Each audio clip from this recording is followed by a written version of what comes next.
Hey everyone, I just got done filming the Should You Summon for the other Subaru, Alcor, whatever you want to call him. Short short answer, no, because you definitely want to go in if you do plan on summoning for this Lilac. Lilac is out here looking like a snack. She looks great. Her art is in that crisp, looking like 4K or something. I don't know. It's just very clean. It looks fantastic. You know, Dokkan out here with their 720, 3060p, 480p art on their old ass cards, and we actually get some like high quality art. So I'm really digging it. We also have step ups. Interesting. They said nothing about multis or the step ups. I'm surprised they didn't advertise it in like any way, unless I missed it somehow. But I'm pretty sure I didn't miss it.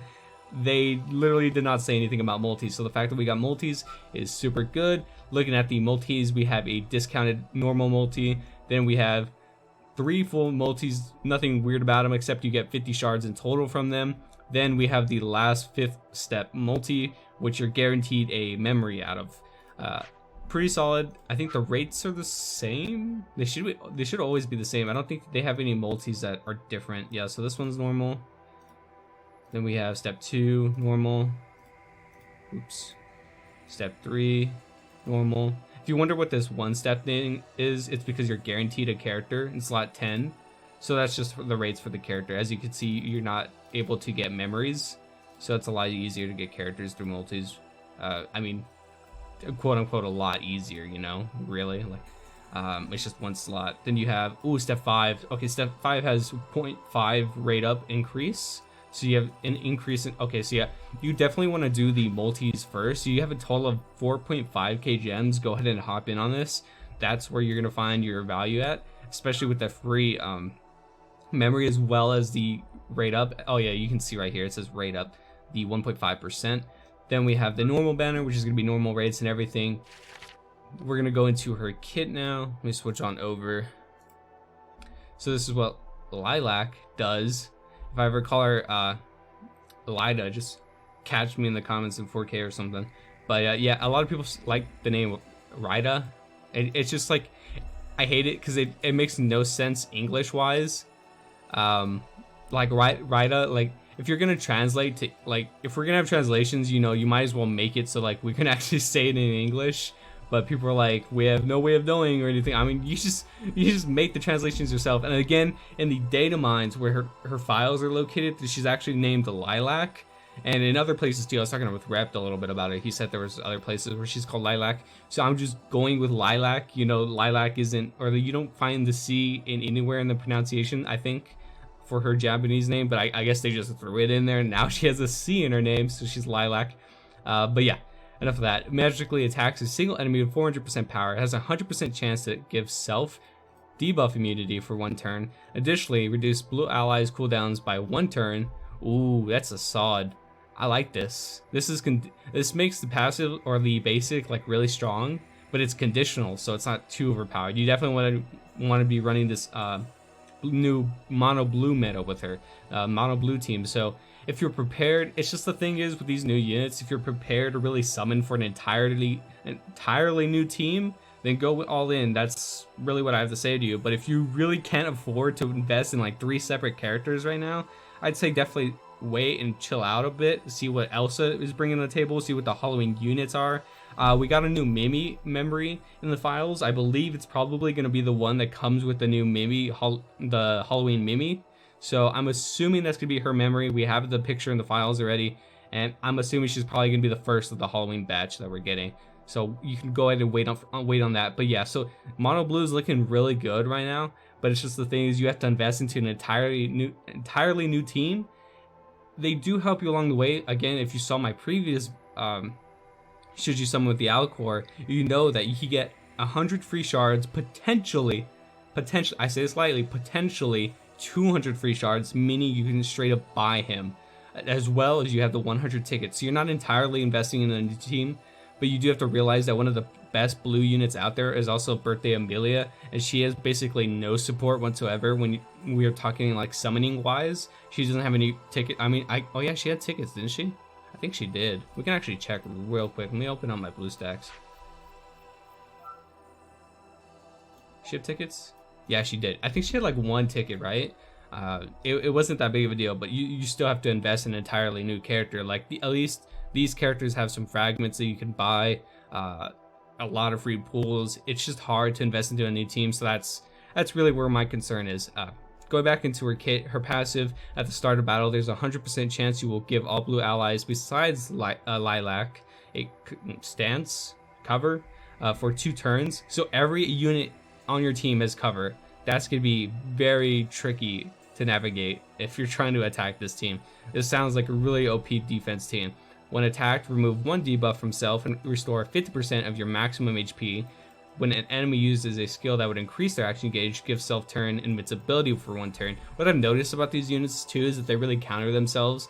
Like Alcor increases the action gauge a lot, but he also decreases the effects of it by 75% on the enemy team. So if you're Alcor versus Alcor, you know, you're 100%, I'm just throwing numbers in the air, these aren't exact numbers, but your 100% action gauge increase now drops down to a 25%, and the same goes for the other team. So if you're fighting, you really don't want to fight a mirror match of mono blue, so just be careful about that. Interesting, she gives herself invincibility. That's pretty solid, although a lot of people bypass that nowadays. The cover part is going to be really tricky, because if you attack a cover unit, another cover unit is going to cover for that unit.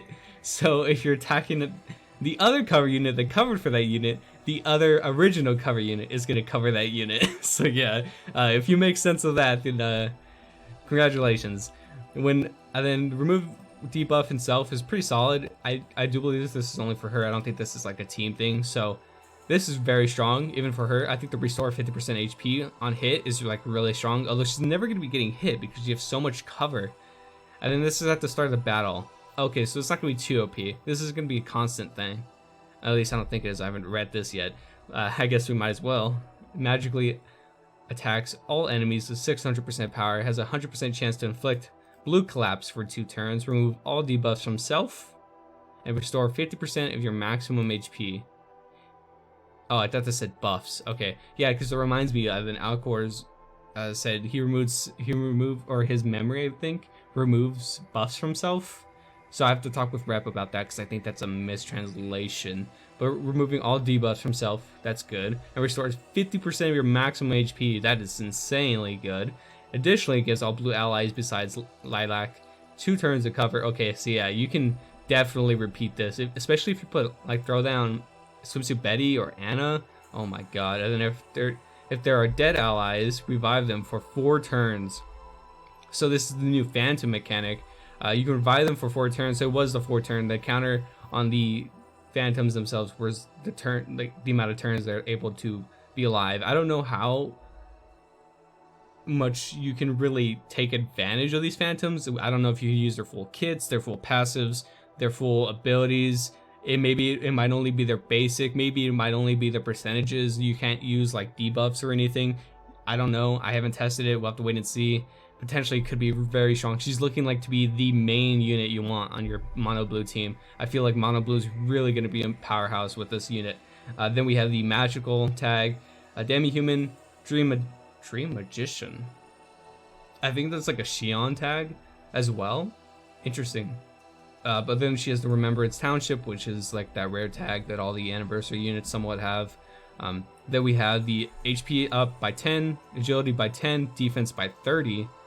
Interesting. There she gives all allies, blue allies, defense by 35%. She's got really solid HP and an insane defense. She has very low attack, low agility. I'd say it's around average, to be honest. And then we have 50, 120, 20, 35. You definitely want to build HP defense on this character. Maybe throw in some debuff immunity or debuff resistance, because I feel like that's just it's so important in the meta nowadays that you really want to be debuff resistant. Overall, she's a great character.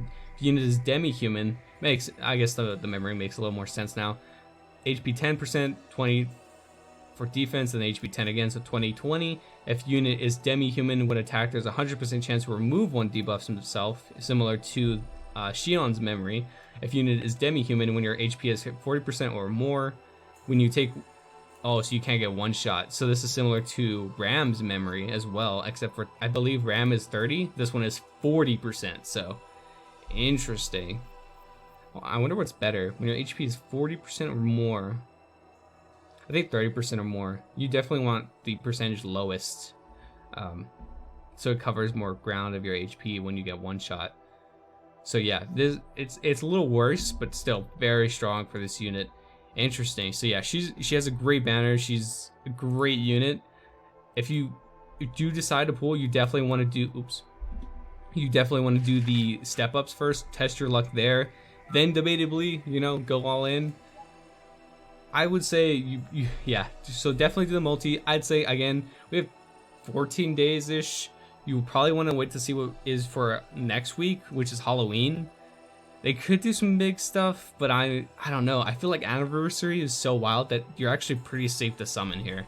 I think it's okay to summon here. You're pretty much guaranteed this, dude. You have 100 free tickets. You have 100 free shards. Potentially, you have 100 free shards waiting for you next.